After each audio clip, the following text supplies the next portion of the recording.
The night she found him was the kind of night that seemed to press its weight onto the chest, heavy with rain and exhaustion and unanswered prayers, the kind of night where hope felt like a rumor meant for other people. Emily Carter was dragging herself home after another endless shift, shoes soaked, fingers numb, stomach aching with hunger, when a strange sound stopped her cold in the narrow alley behind the old apartment building. It was not loud, not obvious, just a muffled, desperate thud coming from a dented black trunk abandoned beside overflowing trash bins, as if something inside was begging the world not to look away. In that moment, fear and curiosity wrestled inside her, but something stronger won, the quiet stubborn kindness that had kept her alive through years of loss. Before this story goes any further, if you believe in kindness, second chances, and the power of one good decision to change a life, please like this video, share it with someone who needs hope, subscribe to the channel, and tell us in the comments where you are watching from, because stories like this connect hearts across the world. Emily's life had never been gentle. She had grown up learning how to survive instead of how to dream, raised in a small, dim apartment by a mother whose smile faded long before her body did. After her mother passed, the world did not pause, and bills did not care about grief. Emily worked wherever she could, cleaning offices at night, waiting tables during the day, carrying the weight of responsibility like a second spine. That alley was part of her shortcut home, a place she usually hurried through without thinking, but the sound from the trunk followed her, clinging to her conscience. Her hands shook as she wiped rain from the rusted latch, heart pounding so loudly she was sure the whole city could hear it. When she finally forced it open, she expected something monstrous or terrifying, but instead she found a man bound and bruised, eyes burning with fear and disbelief, dressed in a torn designer suit that looked wildly out of place among the garbage and shadows. His name was later known to her as Jonathan Hale, a self-made millionaire whose face had appeared in business magazines and interviews she had never had time to read. In that moment, none of that mattered. What mattered was the way his expression shifted when he saw her.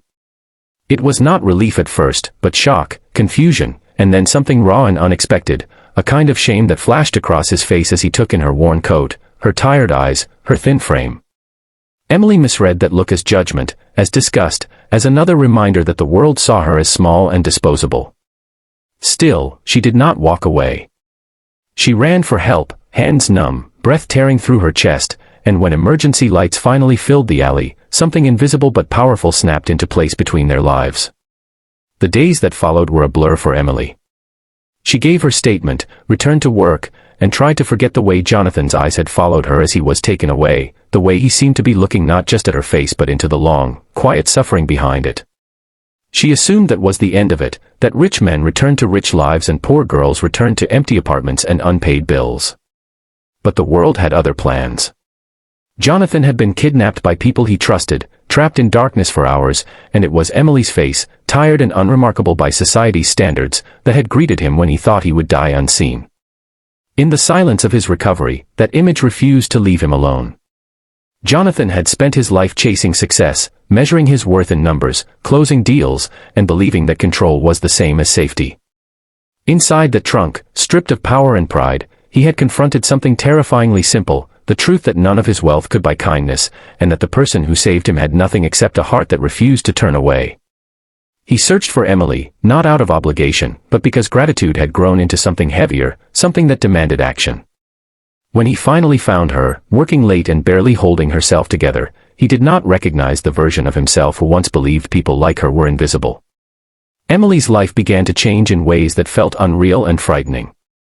Jonathan paid off her debts quietly, repaired the leaking roof of her apartment, and offered opportunities she had never imagined, education, stability, a future not shaped by constant fear. But the real challenge was not accepting help, it was believing she deserved it. Years of being overlooked had carved doubt into her bones. She struggled with guilt, with pride, with the fear that kindness always came with strings attached.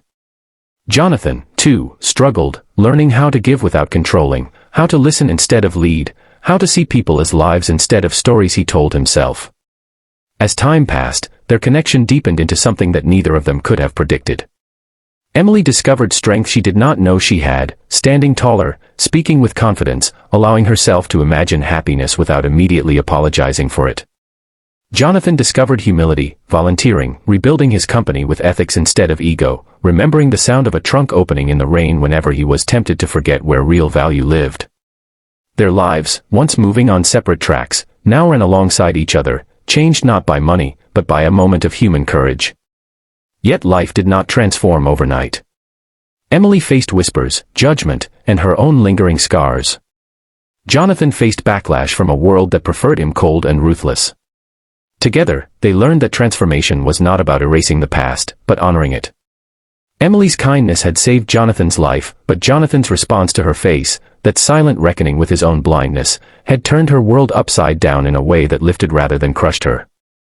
Near the end of this story, as Emily stood in a brighter apartment filled with light instead of shadows, she realized that the greatest gift she had received was not security, but validation, the understanding that her compassion had value beyond measure. Jonathan realized that the poorest moment of his life had made him the richest in ways no balance sheet could show. If this story touched your heart even a little, if it reminded you that small acts can echo forever, please take a moment now to like this video, share it, and subscribe, because your support helps more stories like this reach the people who need them. Please comment below what part of this story moved you the most and why, because your words matter more than you know. In the end, the rain-soaked alley faded into memory, but its lesson remained, that a poor girl's courage and a millionaire's awakening could collide in a single moment and rewrite two lives forever, proving that sometimes the face that changes everything is not beautiful or powerful, but simply brave enough to look back.